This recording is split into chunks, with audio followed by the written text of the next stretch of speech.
Class 11 subject आपकी physics है और आप पढ़ रहे थे विमा, ठीक है।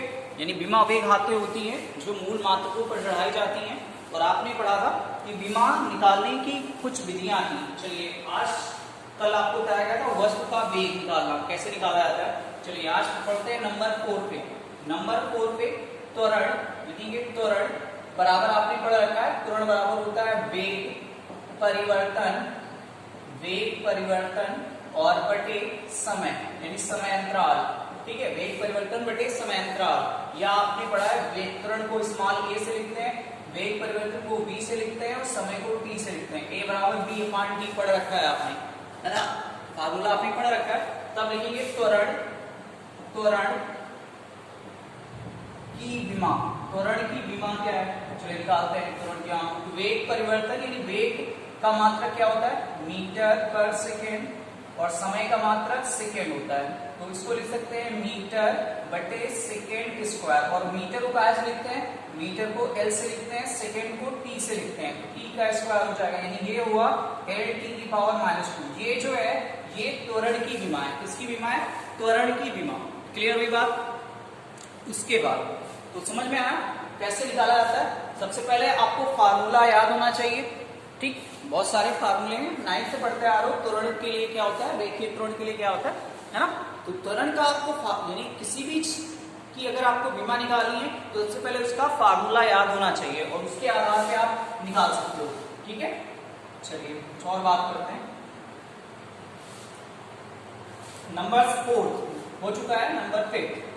अब आप निकालना है बल की विमा। चलिए बल आपने पढ़ा है, बल बराबर क्या होता है, बल बराबर होता है द्रव्यमान और गुणे त्वरण। यही तो पढ़ा है, द्रव्यमान गुणे त्वरण। सबसे पहले आपको द्रव्यमान का मात्रक पता होना चाहिए, किलोग्राम। या आपने ये पढ़ा है फार्मूले के तहत F बराबर ma, यही तो पढ़ाया गया, F बराबर ma, है ना। तो कहीं ना कहीं अब इसका आपको फार्मूला पता होना चाहिए। तो फार्मूला पता है, मात्रक पता होनी चाहिए, तो किलोग्राम और त्वरण का अभी निकाल के लाए मीटर पर सेकेंड स्क्वायर, है ना। तो लिखेंगे बल की विमा। बल की विमा बराबर क्या लिखेंगे, किलोग्राम। किलोग्राम का लिखते हो m से, ठीक है, मीटर को l से, सेकेंड को t से, t स्क्वायर। तो क्या हुआ m l अपान t स्क्वायर। यह हो गया m l और t ऊपर जाएगा तो t की पावर -2। यानी बल की जो विमा होती है वो होती है m l t की पावर -2, ठीक है। तो इस तरह से हम लोग विमाएं निकालते हैं, ठीक। चलिए अगला टॉपिक है, अगले टॉपिक पे चलते हैं। नंबर 6 हटा देते हैं, ठीक है। नंबर 6 क्या है, नंबर 6 कार्य।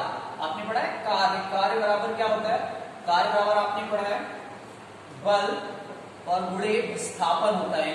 आपने डिफिनेशन पढ़ाई गई आपको 9th में कि कार्य क्या होता है, किसी वस्तु पर बल लगाकर बल की दिशा में विस्थापन करने की क्रिया को कार्य कहते हैं। यानी किसी वस्तु पर बल लगाकर बल की दिशा में विस्थापन करने की क्रिया को कार्य कहते हैं। इसलिए लिखा जाता है कार्य बराबर बल गुणे विस्थापन। या अगर इसे W से लिखा जाता है कार्य को, बल को F से और विस्थापन को S से। W बराबर FS आपको पढ़ाया गया, कई बार पढ़ाया गया होगा। W बराबर क्या होता है, W बराबर FS होता है ना। तो आप निकालते हैं, देखिए W लिखा हुआ है, F फॉर मात्रक अगर लिखना चाहें तो मात्रक लिख सकते हैं या ऐसे लिख सकते हैं कार्य की विमा। कार्य की विमा, चलिए कार्य की विमा लिखते हैं। अभी आप निकाल के लाए हो बल की विमा, बल की विमा निकाल के लाए हो। अभी आपने निकाला है m l t की पावर -2, थोड़ा डायरेक्ट कर दिया, नहीं वैसे करते किलोग्राम मीटर पर सेकेंड स्क्वायर और फिर मीटर, ठीक है। वैसे भी सॉल्व होता, लेकिन चूंकि आप बल की विमा पढ़ चुके हो तो बल की विमा थोड़ा डायरेक्ट नहीं रख रहे हो, किस पे रख रहे हो, थोड़ा डायरेक्ट रखो, ठीक है। m l t की पावर -2 बल की हो गई। विस्थापन मान मतलब होता है दूरी से, और दूरी का मतलब होता है इसका मात्रक मीटर होता है। मीटर को हम l लिखते हैं, है ना।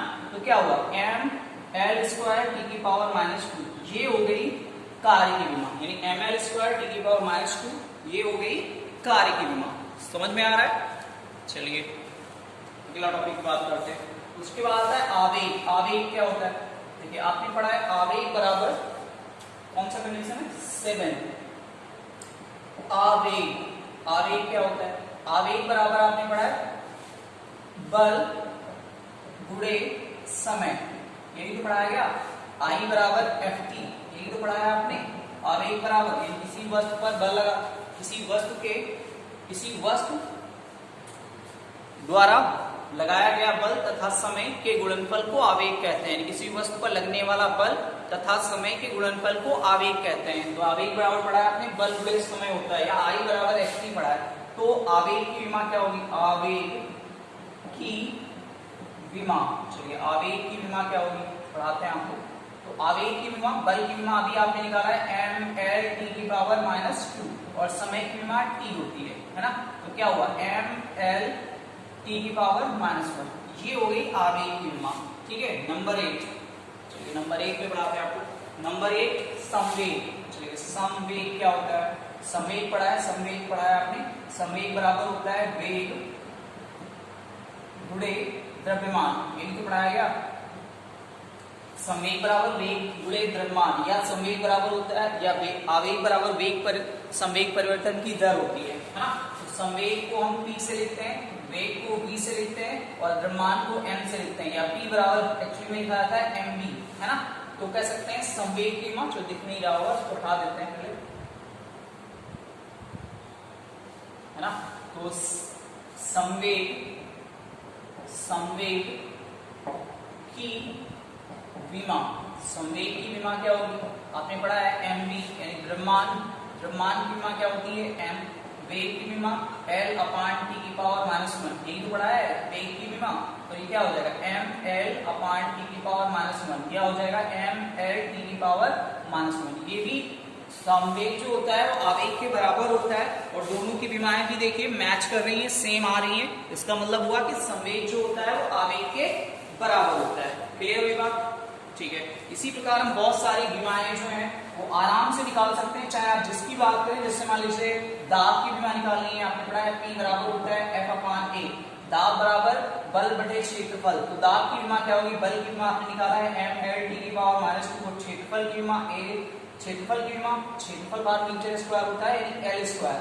तो क्या होगा? दाब की विमा जो होगी वो m l की पावर -1 t की पावर -2, ये हो गई दाब की विमा। तो इस तरह से हम विमाएं जो हैं वो आराम से कैलकुलेट कर सकते हैं। ठीक है, तो आप लोग सही से इसको पढ़िए, और अगर नहीं समझ में आ रहा है तो फिर कमेंट करके बताइए।